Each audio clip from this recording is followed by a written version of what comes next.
Hey guys, welcome back to the second video in my Reinhardt series. In this video I'm going to be breaking down how to play defensively as Reinhardt in a sort of quick and dirty way. I'm going to go over some of the more uses and nuances of his defensive abilities, and some quick tactics to help you not die pretty much immediately. Alright, let's go ahead and jump into it, guys. So, at the beginning of the match, single most important technique for any player, and this goes beyond Reinhardt, is to get yourself a good spray, and make sure that it's applied to a clean, clear, visible area of the enemy's spawn door before the match starts. You want them to know who's going to be responsible for wiping their team. And you want to instill a sense of superiority so that they try to take you down first.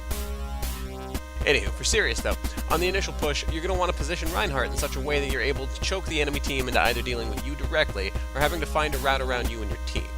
You want your shield to be positioned in such a way that you're able to absorb enemy fire, but your body positioned in such a way that you can quickly strafe or turn and run behind a wall into an alcove or something like that, giving you time to let your shields regenerate. I do not recommend being super aggressive during this phase, since your mainstay is keeping the rest of your team alive and buying precious objective time. So limit yourself to only hitting an enemy if it'll finish them off or if they're directly in pursuit of another teammate, and dropping your shield won't put everyone else behind you at risk.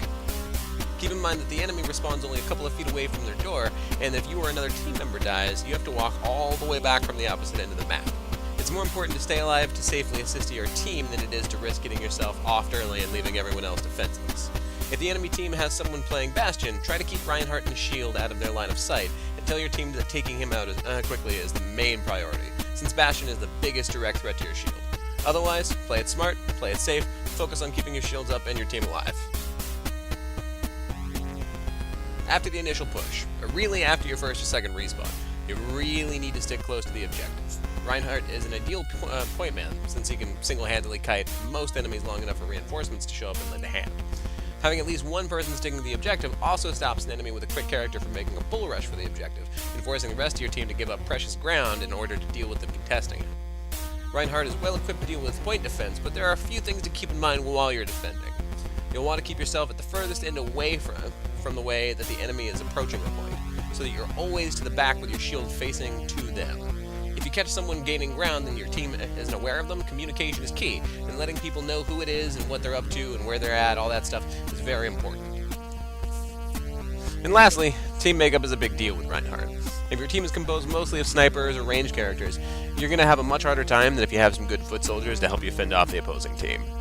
Reinhardt works best, I think, when he's defensively coupled with someone like Bastion or Torbjorn, since they sacrifice maneuverability and defense for their high offense anyway. He does pretty well with characters like Soldier 76 or Tracer, but he's more used as a distraction since both of those characters rely heavily on their speed.